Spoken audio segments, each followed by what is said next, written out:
තරඟාවලිය අවසාන තරඟයට ආපු නැති එක ගැන ලොකු කනගාටුවක් තියෙනවා. මොකද අපි පළවෙනි වටේ තරඟ සියල්ලම ජයග්‍රහණය කරලත් අපිට අවසාන වටේදී අපේ තරඟ ජයග්‍රහණය කරන්න බැරුණා. මම හිතන්නේ බංග්ලාදේශ තරඟයත් අපිට ජයග්‍රහණය කරන්න තිබිච්ච තරඟයක්. ඒක අවාසනාවට අපි ඒ තරඟේ පරාජය වුණත් සමග තමයි අපිට අවසාන වටේ අවසානතරට එන්න බැරි වුණේ. ඉතින් මම හිතනවා ඊයේ පැවති ඉන්දියානු තරඟයේ අපි හොඳ තරඟයක් ක්‍රීඩා කරා. ඉතින් මම හිතනවා ඉදිරියේදී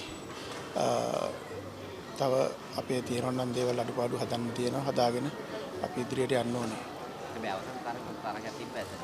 ඔව් ඇත්තටම හොඳ තරඟයක් පැතුම් නිස්සංග මම හිතන්නේ ක්‍රීඩා කරු විද්‍යාවේ කුසල් ජනිත් පෙරේරා ඉතාමත් දක්ෂ ලෙස ක්‍රීඩා කරා. මොකද පැතුම්ගේ කකුලේ ආබාධයක් තියාගෙන ක්‍රීඩා කරේ.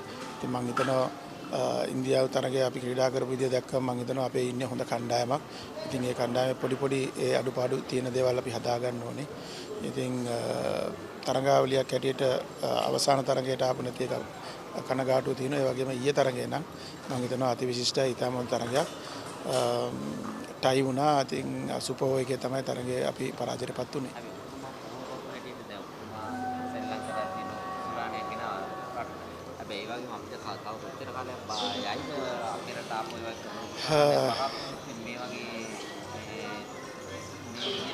මම හිතන්නේ අපි හැමෝගෙම බලාපොරොත්තු එක රටේ ප්‍රේක්ෂකයන්ගේ බලාපොරොත්තුවත් ඒක.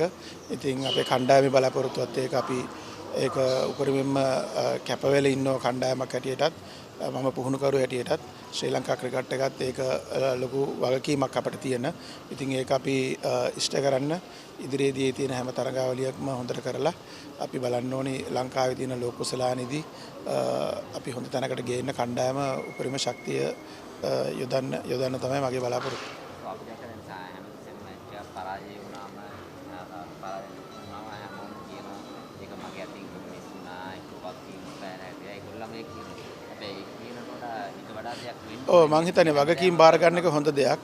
වගකීමක් බාර ගන්න ඕනේ. ඒක ඇත්තටම හොඳ දෙයක්. අපි නිදහසට කාරණා කියනට වැඩිය අපේ අතින් වැරද්දක් වුණා නම් ඒ වැරද්ද පිළිගන්න ඕනේ. ඉතින් මම ඒකයි කිව්වේ බංග්ලාදේශ තරඟයේ අපිට ඒ වගකීම අත්පැහැර අරින්න බෑ. අපේ අතින් වෙච්ච අඩුපාඩු හින්දා තමයි අපි මේ තරඟයේ පරාජයටපත් වෙන්නේ. මම හිතනවා ඒක වෙනස් කරගත්තා නම් අපිට තිබුණා හොඳ අවස්ථාවක්. ඉතින් එතෙන්දී ඒ අඩුපාඩුව වෙච්ච එක අපි දන්නවා මොකද්ද කියලා කණ්ඩායම. ඒ අය ඒක පිළිගත්තා. ඉතින් මම හිතනවා ඉදිරියේදී ඔබතුමා කිව්වා වගේ අපි නිදහසට කරුණු කියන්න ඕනේ. අපේ තියෙන වැරද්ද හදලා අපි ඒක නිවැරදි කරලා අවිල්ලා ඊයේ තරගය වගේ ඉස්සරහට ක්‍රීඩා කරොත් එක දිගට හැම තරගයක්ම හොඳට ක්‍රීඩා කරොත් මම හිතනවා අපිට හොඳ තැනකට යන්න පුළුවන්. හැමදේම ලැබිලා තියෙනවා. ශ්‍රී ලංකා ක්‍රිකට් එකේ එතන ඉන්නවා. අය උපරිම දේ කරනවා කණ්ඩායම වෙනුවෙන් මං වෙනුවෙන්. ඉතින් මගේ පුහුණු කරන අනිත් අය මං හිතන්නේ ලොකු කැපකිරීමක් කරනවා. ඉතින් ඒ වගේම ක්‍රීඩකයන්ගේ කැපවීමත්. ඉතින් ඉදිරියේදීත් මං හිතනවා එයාගේ මානසිකත්වය තවත් හොඳ තැනට ගෙනල්ලා ශ්‍රී ලංකා ක්‍රිකට් එක ඉස්සරහට ගෙනියන්න තමයි බලාපොරොත්තු වෙන්නේ.